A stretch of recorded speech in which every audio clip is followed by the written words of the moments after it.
হয়েছে কি কাকা, আল্লাহ পাকের উসিলায় কে কোন হালে রাখে তো বলা যায় না। তাই এটা শুনছি, সত্য গল্প হইতে পারে হয়তো, মুরব্বীর কাছে শুনছি কাকা। এক লোক আল্লাহ পাকের হাত পাও দুটোটাই ল্যাংড়া বানাইছে, কিন্তু চোখে দেহে সজ্ঞান, কিন্তু হাত পাও দুটোটা, হাত পাও দুটা নষ্ট, পাও দুটা নষ্ট, সে হাঁটতে পারে না, হাত মোটামুটি চলে। যাই হোক, সে মাদ্রাসার সামনে বৈশা বৈশা ভিক্ষা করতো। তা ভিক্ষা করতো, মাদ্রাসার ছোট ছোট ছেলেরা দেখেন কাকা লুঙ্গি টুপি বললে খুব সুন্দর দেখা যায় নাকি। তো ওরা কি করে, দুপুরের জন্য ছুটি হয়েছে, অমনি লুঙ্গিটা খুললে থুয়ে খপ্পরে ফালটা খালে পড়ে।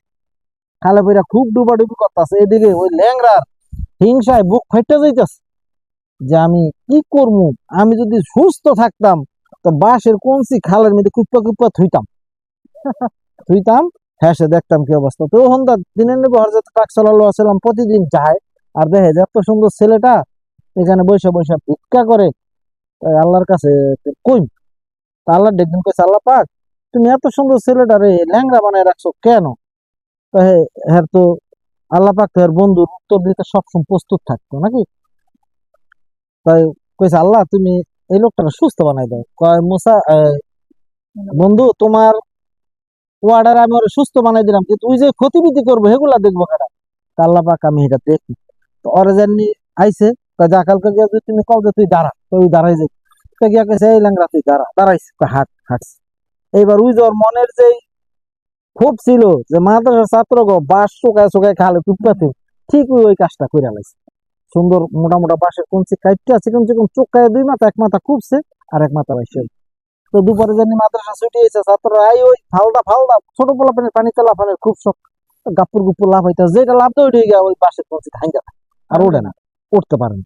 অনেকক্ষণ পর মাদ্রাসা বড় ছাত্ররা চিন্তা করলো যে এগুলো পানি তেলা পাইতেছে প্রতিদিন দুইটা যায়, তাজগুলো নাকি নাই মাদ্রাসা যে কটা বাঁশের কঞ্চি খুবছে উনি একটা বিরা গাইতে পারেছে।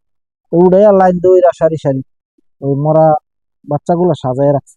ওন্দা আবার হুজুরে পাক আসতে লইছে, আসার পরে বলতেছে, ই আল্লাহ এ কি হইছে, এ কি করছে? কয় বন্ধু তুমি যে ন্যাংরারে ভালো করছো, এই ন্যাংরার কাজে গুলা ন্যাংরা দিকে জিজ্ঞেস করো। ল্যাংরা জিজ্ঞাসা, কয় আমি জানি না। কয়, সত্য কথা কর। আয় ল্যাংরা আড়াই লইছে, দেখাইছে, দেখানোর পরে কইছে বয়, বইছে, কয় চক্ষু বুঝ, বুঝছে, বুঝছে, এখন কি করবো, আল্লাহর কাছে মাপ টাপ চাই গেছে। এখন ওই যে ওরা বসাইছে, তুই আর দাঁড়াইতে পারে না, পাও দিয়ে অচল হয়েছে, চক্ষু বুঝ যা চাইতে পারে না, এবার হয়ে গেছে কানা। তো মানুষের সাথে বিরোধিতা করলে কাকা ঠিক আল্লাহ প্রতিফল তখনই দেয়। এর জন্য আল্লাহ সবকিছু ভালো জানে। হুম, আল্লাহ উত্তম পরিকল্পনা হুম, কারে কিভাবে রাখলে ভালো হবো ভালো আল্লাহ থাকবো ঠিক সেটাই। সেইভাবে রাখে। হুম।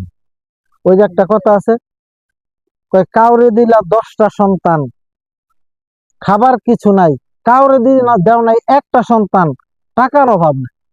রাইট, নিরন্তর তুমি বুঝাইলা কি তিয়া, জন্মের পরে মাটি দিব তারে, এই যে এত টাকা পয়সা হেরে মাটি দিব কি, সেই মানুষটি আল্লাহ পাক হেরে দেয় না। আর ওই যে বাড়ি রিক্সা চালা হেরে 10টা সন্তান দিছে, আর খাওয়ানোরও দিছে, কিন্তু একটু কষ্টে খায়। এই কাকা আল্লাহ নীলা পূজা বহুত দায়। ওই যে একটা কথা আছে, কয় মাহবুব তুমি থাকো কোন জায়গায়, তো এই অবস্থা হইছে। ওকে, ধন্যবাদ। আঙ্কেল, চাচা, ভালো গল্প শুনতে পেরেছি। কারণ সেই গল্প আমার ভালো লাগে। সবাই গল্প শোনার জন্য পেজে বেশি ভালো